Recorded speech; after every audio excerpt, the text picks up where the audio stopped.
2026 தமிழ்நாடு சட்டமன்ற தேர்தலோட வாக்கு எண்ணிக்கை முடிவுல தமிழக வெற்றி கழகம் 108 இடத்துல ஜெயிச்சு தனிப்பெரும் கட்சியா வந்துட்டாங்க.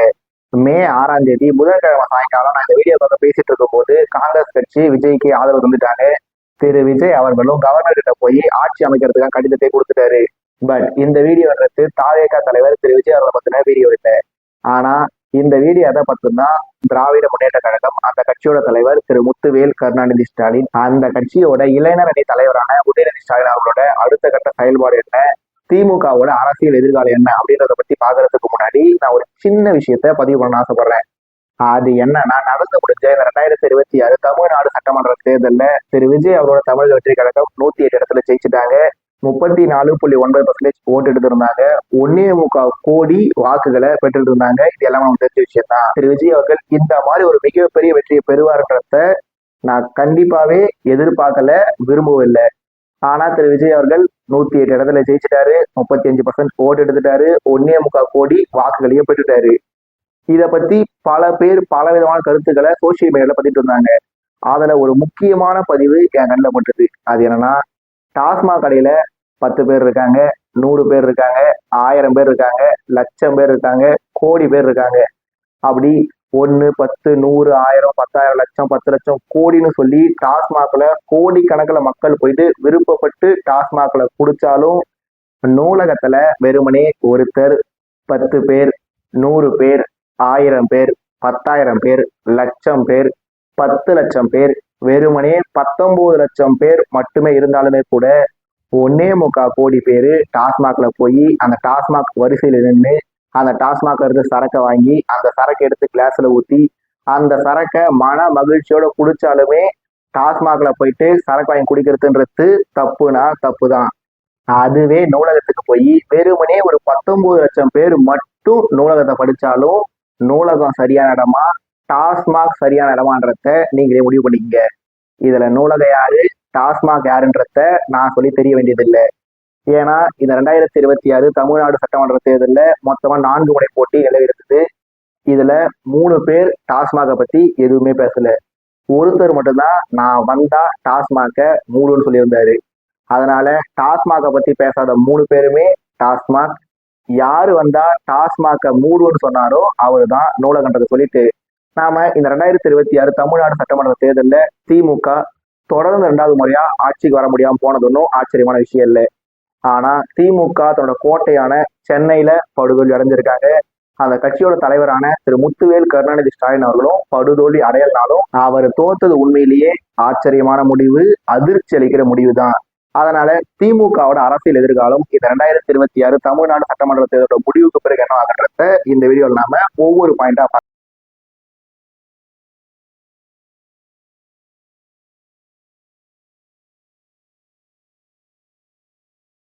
26 தமிழ்நாடு சட்டமன்ற தேர்தலோட இறுதி வாக்கு எண்ணிக்கை முடிவுல ஆளுங்கட்சியா இருந்த திராவிட முன்னேற்ற கழகம் மொத்தமா 59 இடத்துல ஜெயிச்சிருந்தாங்க. திராவிட முன்னேற்ற கழகம் தொடர்ந்து 2 முறை ஆட்சிக்கு வந்ததே இல்லை. அதனால இந்த 2026 தமிழ்நாடு சட்டமன்ற தேர்தல்ல திராவிட முன்னேற்ற கழகம் தோத்தது ஒன்றும் பெரிய விஷயம் இல்லை, ஆச்சரியமான விஷயமும் இல்லை. ஆனா அதுல ஆச்சரியப்பட வேண்டிய முக்கியமான விஷயம் என்னன்னா, சென்னை திராவிட முன்னேற்ற கழகத்தோட கோட்டைன்னு சொல்லி பல வருஷமா சொல்லிட்டு இருக்காங்க, பல பேர் சொல்லிட்டு இருக்காங்க. எம்ஜிஆர் காலத்துல எம்ஜிஆர் தொடர்ந்து 3 முறை ஆட்சியில இருந்தப்ப கூட சென்னை திமுகவோட கோட்டையா தான் இருந்துன்னு சொல்லி பல பேர் சொன்னதை நம்ம கேள்விப்பட்டிருப்போம். அப்படி இருக்கும்போது திமுகவோட கோட்டையா இருந்த சென்னையில ஒரு மிகப்பெரிய ஓட்டையை போட்டு தமிழக வெற்றி கழகம் ஒரு 2 தொகுதியை தவிர மிச்ச எல்லா தொகுதியிலுமே ஜெயிச்சிருந்தாங்க. இப்படி திமுகவோட தலைவர் தோத்துட்டாரு, பொது செயலாளர் தோத்துட்டாரு, எண்ணற்ற அமைச்சர்கள் தோத்துட்டாங்க. சென்னைன்ற கோட்டையில ஓட்டை வந்துருச்சு. மதுரை, திருச்சின்னு சொல்லி எந்த பக்கம் திரும்பினாலும் திமுகவுக்கு மிகப்பெரிய அடி இந்த 2026 தமிழ்நாடு சட்டமன்ற தேர்தலில் விழுந்திருக்கிறத நாம எல்லாருமே ஒத்துக்கிட்டு தான் ஆகணும். இப்படி இருக்கும்போது கூட்டணி கட்சியான காங்கிரஸ் கூட்டணியை விட்ட வேலைக்கு தாவேகாவுக்கு தன்னோட ஆதரவை தெரிவிச்ச பிறகு இன்னும் எந்தெந்த கூட்டணி கட்சியெல்லாம் தங்களோட கூட்டணி விட்டு விலகி போவாங்கன்னு தெரியாம இருக்கும்போது 2026 தமிழ்நாடு சட்டமன்ற தேர்தல் தோல்விக்கு பிறகு திராவிட முன்னேற்ற கழகம் மீதம் இருக்க இந்த 5 வருஷத்துல என்ன மாற்ற செயல்பாட்டை கொடுக்க போறாங்க. திராவிட முன்னேற்ற கழகம் திரு உதயநிதி ஸ்டாலின் அவர்களை தமிழ்நாடு எதிர்கட்சி தலைவரா தேர்ந்தெடுப்பாங்க. திரு உதயநிதி ஸ்டாலின் அவர்கள் தமிழ்நாட்டோட எதிர்கட்சி தலைவராக வந்த பிறகு முதல் ஒரு 6 மாசம் திராவிட முன்னேற்ற கழகம் எந்த வகையிலுமே பெரிய அளவு தாவேகோட ஆட்சிக்கு டிஸ்டர்பன்ஸை கொடுக்காம அமைதியா இருப்பாங்க. அவங்களோட ஆட்டம் எப்ப ஸ்டார்ட் ஆகும்னா, திரு விஜய் அவர்கள் 2 தொகுதியில போட்டிட்டு இருந்தாரு. 2 தொகுதியிலுமே ஜெயிச்சிட்டாரு. அதனால அவரு ஒண்ணு பெரம்பூர் தொகுதியில ராஜினாமா பண்ணணும். அப்படி இல்லைன்னா அவரு திருச்சி கிழக்கு தொகுதியில ராஜினாமா பண்ணணும். திரு விஜய் அவர்கள் திருச்சி கிழக்கு தொகுதியில ராஜினாமா பண்றது தான் அதிக வாய்ப்பு இருக்கு. அப்படின்றதுனால திரு விஜய் அவர்கள் திருச்சி கிழக்கு தொகுதியில ராஜினாமா பண்றதுனால அடுத்த 6 மாசத்துக்குள்ள திருச்சி கிழக்கு தொகுதிக்கு இடைத்தேர்தல் வந்தே ஆகணும். அப்படி திருச்சி கிழக்கு தொகுதிக்கு இடைத்தேர்தல் வரும்போது தாவேகா சார்பில் இருந்து அவங்க போட்டிடலாம், இவங்க போட்டிடலாம், கூப்பா கிருஷ்ணன் போட்டிடலாம், சகாயம் ஐஏஎஸ் போட்டிடலாம், ஏன் மேடம் த்ரிஷாவே கூட திருச்சி கிழக்கு தொகுதியில போட்டிடலாம் அப்படின்னு சொல்லி பல பேர் பல வகையான கருத்துக்களை தெரிவிச்சுட்டு வரத நாம எல்லாருமே பார்த்துட்டு தான் வரோம். ஆனா தாவேகா சார்பா யாரு போட்டிட்டாலுமே பெரும்பாலும் என்னன்னா ஒரு இடைத்தேர்தல் வரும்போது ஆளுங்கட்சியை தவிர மிச்ச எல்லா கட்சிகளுமே எக்ஸப்ட் நாம் தமிழர் கட்சியை தவிர மிச்ச எல்லா கட்சிகளுமே அந்த தேர்தலில் போட்டியிடுறத தவிர்த்துருவாங்க. ஆனா புதுசா ஒரு ஆட்சி வந்து அதுவும் அந்த புதிய ஆட்சிக்கு தனி பெரும்பான்மை கிடைக்காம இருக்கிறதுனால எனக்கு தெரிஞ்ச வரைக்கும் திருச்சி கிழக்குக்கு இடைத்தேர்தல் வரும்போது திமுகவும் சரி அதிமுகவும் சரி எப்பவும் போல நாம் தமிழர் கட்சியும் சரி கண்டிப்பாக அந்த இடைத்தேர்தலில் களமிறங்க தான் போறாங்க. இதுல ஒரு சிலர் என்ன சொல்றாங்கன்னா திருச்சி கிழக்கு இடைத்தேர்தல் வரும்போது அந்த திருச்சி கிழக்கு தொகுதி இடைத்தேர்தலில் ஐயா முத்துவேல் கருணாநிதி ஸ்டாலின் அவர்களை கூட போட்டியிடலாம் அப்படின்னு சொல்லி ஒரு சிலர் ரொம்ப ரொம்ப குறைவான எண்ணிக்கையில ஒரு சிலர் சொல்லிட்டு இருக்காங்க. ஆனா என்னை பொறுத்த வரைக்கும் ஐயா முத்துவேல் கருணாநிதி ஸ்டாலின் அவர்கள் திருச்சி கிழக்கு தொகுதி இடைத்தேர்தல் வந்தாலும் சரி, இந்த 5 வருஷத்துல எந்த இடத்துல இடைத்தேர்தல் வந்தாலுமே சரி, ஐயா ஸ்டாலின் அவர்கள் போட்டியிடறதுக்கு 100% இல்ல 1000% வாய்ப்பே இல்லை. ஏன்னா ஐயா கருணாநிதி அவர்கள் இதுவரைக்கும் எந்த எலெக்ஷன்லயுமே தோற்றதில்லை. ஐயா ஸ்டாலின் அவர்கள் இதுக்கு முன்னாடி தேர்தலில் தோல்வி அடைஞ்சிருந்தாலுமே கூட இந்த முறை தோல்வி அடைஞ்சதுன்றது ஏற்கனவே ஒரு கரும்புள்ளி. அவர் மறுபடியும் ஒரு தடவை தோத்துட்டாருன்னா அது கரும்புள்ளிக்கெல்லாம் பெரிய கரும்புள்ளியா மாறிட்டதுனால கண்டிப்பா ஐயா ஸ்டாலின் அவர்கள் எந்த இடைத்தேர்தலிலுமே போட்டியிடறதுக்கு வாய்ப்பே இல்லை. அதனால திருச்சி கிழக்கு தொகுதியில இடைத்தேர்தல் வரும்போது பெரும்பாலும் இப்ப யாரு போட்டிட்டாங்களோ அதே கேண்டிடேட்டையே திமுக மறுபடியும் நிறுத்தத்துக்கு தான் அதிக வாய்ப்பு இருக்கு. ஆனா திருச்சி கிழக்கு தொகுதியில மறுபடியும் இடைத்தேர்தல் வரும்போது தமிழக வெற்றி கழகம் ஜெயிக்கிறது தான் 99% இல்ல 100% தமிழக வெற்றி கழகம் ஜெயிக்கிறது தான் வாய்ப்பு இருக்கு. ஏன்னா திரு விஜய் அவர்களுக்கு ஓட்டு போறதுக்காக ஒரு கூட்டம் எப்படி இருக்காங்க, ரெடியா இருக்காங்க. ஏன்னா எடப்பாடி தொகுதியில அவரு கையை காட்டுன ஒரு சுயேட்சை வேட்பாளர் 2வது இடத்தை பிடிக்கும் போது திருச்சி கிழக்குல திரு விஜய் அவர்கள் விசிறு சின்னத்துல யாரை கேண்டிடேட்டா நிறுத்தினாலும் அது கூப்பா கிருஷ்ணனா இருந்தாலும் சரி, அது சகாயம் ஐஏஎஸ்ஆ இருந்தாலும் சரி, அது மேடம் த்ரிஷாவாவே இருந்தாலும் சரி, அவங்களுக்கு கண்டிப்பாவே அந்த தொகுதி மக்கள் ஓட்டு போட்டு 100% ஜெயிக்க வச்சிருவாங்க.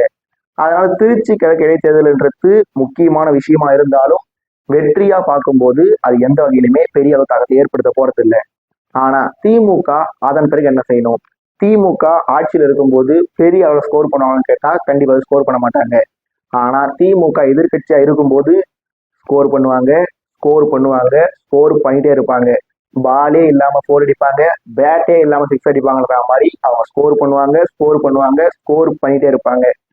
இதுல தனிப்பெரும்பான்மை ஒரு கட்சி இருக்கும் போதே அவங்க பயங்கரமா ஸ்கோர் பண்ணுவாங்க. இப்ப திரு விஜய் அவர்களுக்கு தனிப்பெரும்பான்மை இல்லாத காரணத்தினால அவங்க என்ன பண்ண போறாங்க? திரு விஜய் அவர்களோட கண்ணுலையும் சரி, திரு விஜய் அவரோட கட்சியை சேர்ந்தவங்களோட கண்ணுலையும் சரி, திரு விஜய் அவர்களுக்கு சப்போர்ட் பண்ண போற கூட்டணி கட்சியை சேர்ந்தவங்களும் சரி, எல்லாரோட கண்ணிலையுமே திராவிட முன்னேற்ற கழகம் ஒரு எதிர்கட்சியா விரல விட்டு ஆட்டுன்னு சொல்லி கண்டிப்பாவே ஆட்டதான் போறாங்க. இதுல ஒரு முக்கியமான விஷயம்னா ஐயா கருணாநிதி அவர்கள் திராவிட முன்னேற்ற கழகத்தோட தலைவராக இருந்தப்பவே ஐயா ஸ்டாலின் அவர்கள் எம்எல்ஏ ஆகிட்டு இருந்தாரு, துணை முதலமைச்சராக இருந்தாரு. திரு உதயநிதி ஸ்டாலின் அவர்கள் ஐயா ஸ்டாலின் அவர்கள் ஆட்சியில் இருக்கும் போதே எம்எல்ஏவா இருந்தாரு, அமைச்சராக இருந்தாரு, துணை முதலமைச்சராகவும் இருந்திருக்காரு. ஆனா ஐயா கருணாநிதி அவர்கள் ஆக்டிவா இருந்தப்ப திரு ஸ்டாலின் அவர்களால ஒரு பொசிஷன் எடுத்து பெரிய அளவுல ஸ்கோர் பண்ண முடியல. ஏன்னா ஐயா கருணாநிதி அவர்கள் இருந்தா அவர் தான் முதலமைச்சர், ஐயா கருணாநிதி அவர்கள் ஆக்டிவா இருந்தா அவர் தான் கட்சியோட தலைவர், ஐயா கருணாநிதி அவர்கள் ஆக்டிவா இருந்த வரைக்கும் அவர் தான் எதிர்கட்சி தலைவர். ஆனா ஐயா ஸ்டாலின் அவர்கள் இப்ப ஆக்டிவா தான் இருக்காரு. ஆனா அவர் எலெக்ஷன்ல தோத்துட்டாரு. அப்படி தோத்துறதுனால அவர் என்னதான் திமுகவோட தலைவராக இருந்தாலும் எதிர்கட்சி தலைவராக இருக்க போறது உதயநிதி ஸ்டாலின் அவர்கள், சட்டமன்றத்துல ஸ்கோர் பண்ண போறது உதயநிதி ஸ்டாலின் அவர்கள் அப்படின்னு சொல்லி ஸ்டாலின் அவர்களுக்கு கிடைக்காத ஒரு வாய்ப்பு உதயநிதி ஸ்டாலின் அவர்களுக்கு கிடைச்சிருக்கு. இது மட்டும் இல்லாம திரு விஜய் அவர்கள் சினிமால இருந்து அரசியலுக்கு வந்தவர், உதயநிதி ஸ்டாலின் அவர்கள் அரசியலுக்கு வரத்துக்காகவே சினிமாவுக்கு போனவர், திரு விஜய் அவர்கள் ஒரு வாரிசா இருந்து வளர்ந்து வந்தவர், திரு உதயநிதி ஸ்டாலின் அவர்களும் ஒரு வாரிசா இருப்பதால மட்டும்தான் வளர்ந்தவர். அப்படின்னு சொல்லி தமிழ்நாட்டோட முதலமைச்சர் ஆக போறவரு ஒரு வாரிசு கம் ஒரு நடிகர் கம் ஒரு பொலிட்டீஷியன் எதிர்கட்சி தலைவராக வரப்போற திரு உதயநிதி ஸ்டாலின் அவர்கள் ஒரு வாரிசு கம் நடிகர் கம் ஒரு அரசியல்வாதியா இருக்கிறதுனால இந்த 2026 டு 2031 வரைக்கான சட்டமன்ற கூட்டத்தொடர்றது ரொம்ப ரொம்ப ஃபன்னாவும் ரொம்ப சினிமாட்டிக்காவும் கண்டிப்பாக இருக்குதான் போகுது. இதுல திரு விஜய் அவர்கள் மேலேயும் சரி திரு உதயநிதி ஸ்டாலின் அவர்கள் மேலேயும் சரி எனக்கு செயல்பாட்டு ரீதியா எண்ணற்ற விமர்சனங்கள் இருக்கு. ஆனா அந்த எல்லா விமர்சனங்களையும் ஒவ்வொருமா ஒதுக்கி வச்சுட்டு திரு விஜய் அவர்கள் தமிழ்நாட்டோட முதலமைச்சர் ஆக போறாரு. திரு உதயநிதி ஸ்டாலின் அவர்கள் தமிழ்நாட்டோட எதிர்கட்சி தலைவர் ஆக போறாரு. திரு விஜய் அவர்கள் பெரும்பான்மை இல்லாததுனால 5 வருஷம் தமிழ்நாட்டோட முதலமைச்சரா இருப்பாரா இருக்க மாட்டாரன்றது எனக்கு தெரியாது. திரு உதயநிதி ஸ்டாலின் அவர்கள் எந்த மாதிரியான எதிர்கட்சி தலைவரா இருக்க போறாருன்றதும் எனக்கு தெரியாது. ஆனா இடிப்பாறை இல்லாத ஏமரா மன்னன் கெடுப்பார் இடம் கெடுன்ற மாதிரி திரு உதயநிதி ஸ்டாலின் அவர்கள் எந்த மாதிரியான எதிர்கட்சி தலைவராக செயல்படுறாங்க வச்சுதான் திரு விஜய் அவர்கள் எந்த அளவுக்கு பிரஷரை தாங்கக்கூடிய ஒரு தலைவர்ன்றத நம்மளால கால்குலேட் பண்ண முடியும். அப்படி இருக்கிறதுனால திரு விஜயா இருந்தாலும் சரி திரு உதயநிதி ஸ்டாலின் அவர்களா இருந்தாலும் சரி திரு விஜய் அவர்களுக்கு தமிழ்நாடு மக்கள் மேண்டேட்டை கொடுத்துட்டாங்க. ஆனா தனி பெரும்பான்மைக்கான மேண்டேட்டை தரல. திரு உதயநிதி ஸ்டாலின் அவர்களோட திராவிட முன்னேற்ற கழகத்துக்கு தமிழ்நாடு மக்கள் தோல்வியை தந்துட்டாங்க.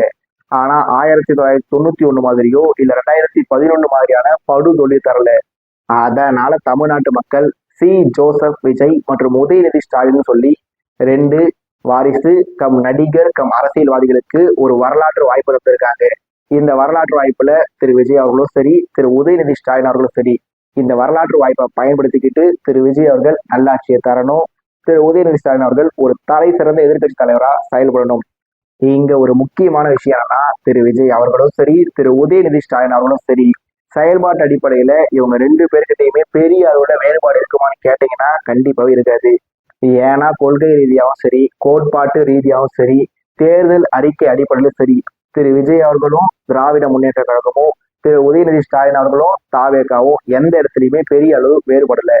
அப்படி இருக்கிறதுனால விஜய் மற்றும் உதயநிதி ஸ்டாலின் அவர்களோட இந்த 2026 டு 2031 வரையிலான இந்த தமிழ்நாடு அரசியல் எந்த மாதிரியான திசையை நோக்கி போக போகுது, ஐயா கருணாநிதி அவர்கள் ஆக்டிவா இருக்கும்போது ஐயா ஸ்டாலின் அவர்களுக்கு கிடைக்காத வாய்ப்பை இப்ப ஐயா ஸ்டாலின் அவர்கள் ஆக்டிவா இருக்கும்போது திரு உதயநிதி ஸ்டாலின் அவர்களுக்கு கிடைச்சிருக்க வாய்ப்பை திரு உதயநிதி ஸ்டாலின் அவர்கள் எப்படி பயன்படுத்த போறாரு, ரஜினிகாந்துக்கு கிடைக்காத ஒரு வாய்ப்பு கமல்ஹாசனுக்கு மக்கள் கொடுக்காத ஒரு வாய்ப்பு திரு விஜய் அவர்களுக்கு கிடைச்சிருக்கு. அந்த வாய்ப்பை திரு விஜய் அவர்கள் எப்படி பயன்படுத்த போறாரு, இது எல்லாத்தையும் நாம இனி வரக்கூடிய நாட்கள்ல ஒவ்வொன்றா பார்த்து தெரிஞ்சுப்போம். திரு விஜய் அவர்கள்கிட்ட இருந்து இதுக்கு மேலேயாவது ஹார்ட் ஒர்க் மற்றும் ஹோம்ஒர்க் வருதான்றத எதிர்பார்ப்போம்.